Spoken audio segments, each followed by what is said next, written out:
All right, let's dive right into this one. We're looking at an incredibly dense and, frankly, provocative text.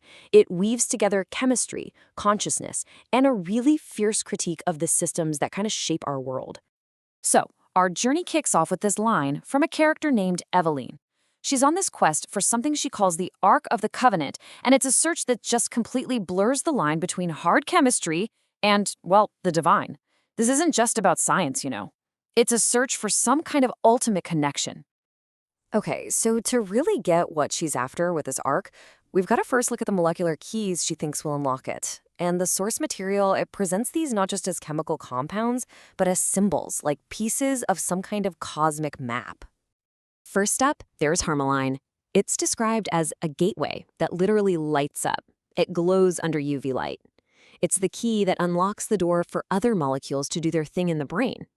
I mean, talk about a doorway to perception.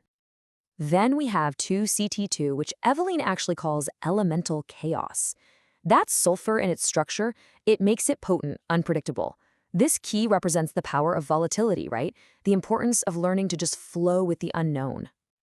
And finally, we get to Homoline. This is the big one, the whole goal of the quest. It's a theoretical molecule she believes offers stability with a purpose. It's not about a temporary trip, it's about a permanent connection to meaning. A key that doesn't just unlock one door, but all of them. But here's the thing. Eveline's search isn't for stability in the way we usually think about it. Like she says here, that kind of stability is a lie. She's looking for something much deeper, an unshakable connection. So, what's really standing in the way of that connection? Is it all just in our heads, or is it somewhere else entirely?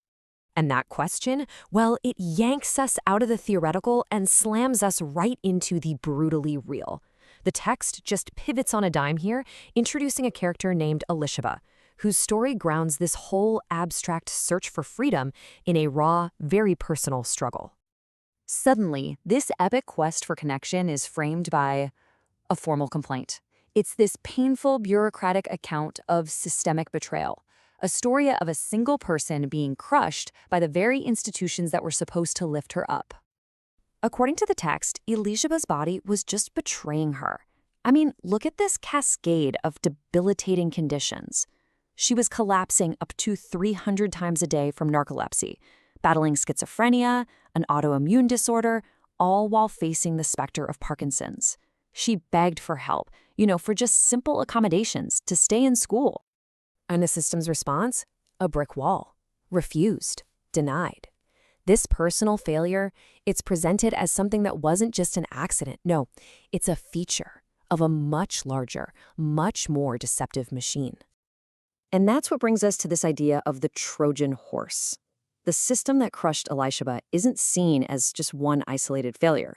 It's part of this vast mechanism that promises to save you, but really, it's all about control. And there's the metaphor, and wow, it is powerful. The promises of the system, education, opportunity, a better future, they're all framed as a gift-wrapped lie. A beautiful offering that, once you let it in, it turns on you from the inside. And that's the core critique, isn't it? That the very institutions we think are meant to elevate us are actually designed to control and consume us. And from there, the critique just explodes outward, from the university halls to the entire global marketplace. So here's how it all connects. One person's struggle against a bureaucracy, that's a microcosm of this massive global machine of exploitation. And the text puts the fast fashion and garment industry right at the heart of it.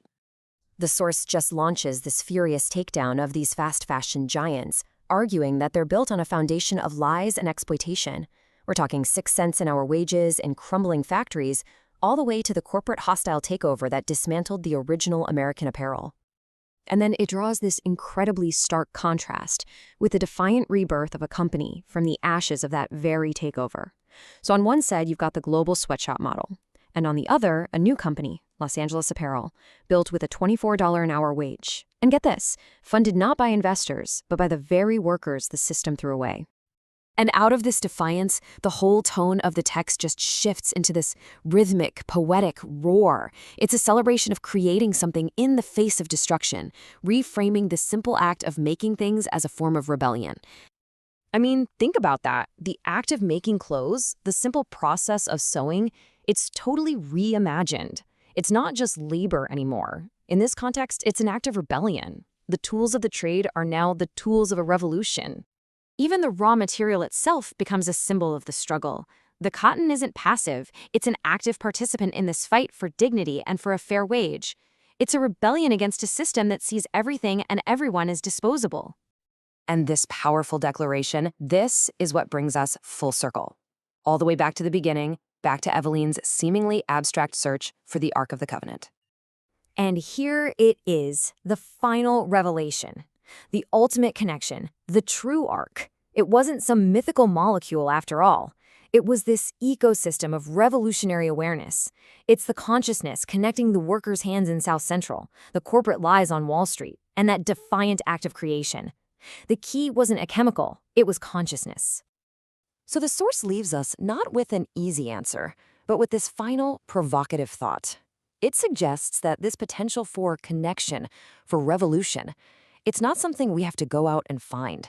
It's something to be realized, something that's already here, waiting.